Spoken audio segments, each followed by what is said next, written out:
Shalom, shalom à toi, homme, femme, intelligent.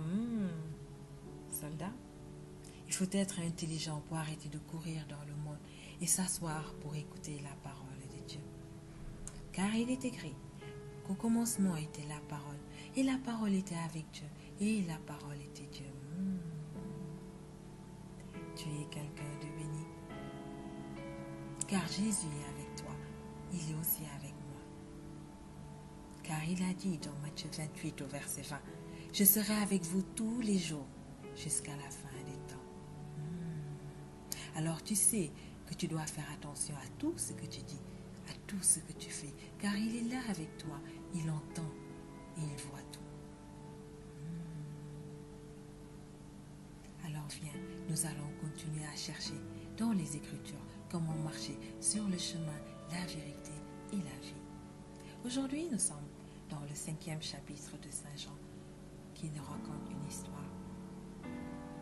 Il est dit, après cela, il y eut une fête des Juifs et Jésus monta à Jérusalem. Or, à Jérusalem, près de la porte des brebis, c'est une porte qui avait été bâtie et consacrée du temps de Néhémie. Il y a une piscine qui s'appelle en hébreu Bethesda.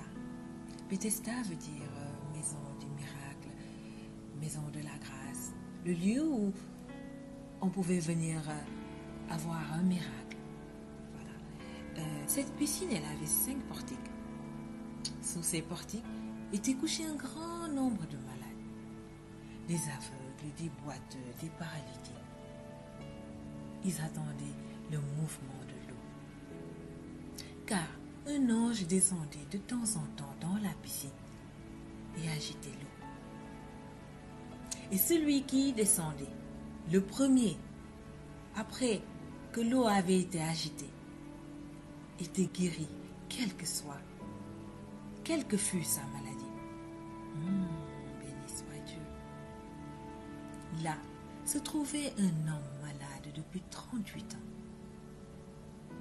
Jésus, l'ayant vu couché, sachant qu'il était malade depuis longtemps, lui dit, « Veux-tu être guéri ?»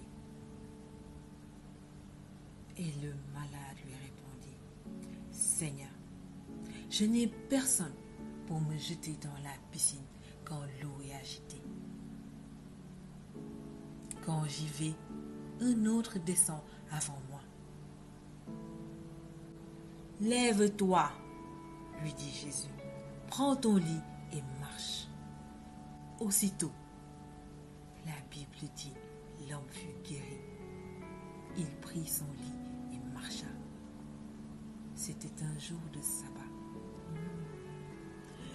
Que le nom du Seigneur soit béni pour sa parole qui nous fait du bien. C'était une période de fête. Mais Jésus était préoccupé par les boiteux, les malades, les aveugles, les paralytiques. Son ministère n'a pas changé. Il est le même hier, aujourd'hui et éternellement. Ce paralytique qui était couché, Jésus l'a regardé comme il te regarde aujourd'hui et a désiré guérir ce paralytique. Jésus n'a pas changé, mon ami. Alors toi, aujourd'hui, du haut de son trône, il te regarde et te demande, est-ce que tu veux être guéri? Si ta réponse est oui, alors lève-toi toi aussi. Et prends ce qui te persécutait, que ça devienne ton témoignage et marche de gloire en gloire au nom de Jésus-Christ. Reçois ta guérison au nom de Jésus-Christ maintenant. Là où tu te trouves, il pose sa main puissante sur ta main qui repose là où tu as mal.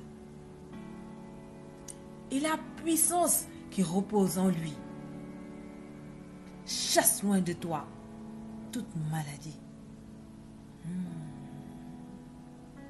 Jésus n'a pas changé. Que la puissance de sa parole qui a guéri ce paralytique te visite maintenant et manifeste sa puissance dans ta vie. Que ton voisin vienne te demander comment tu as fait. Que le miracle soit ton partage maintenant au nom de Jésus-Christ. Jésus t'aime, n'oublie pas. Quand il te dit lève-toi, fortifie ta foi et crois que tu peux te lever. Et tu te lèves maintenant, soldat. Et marche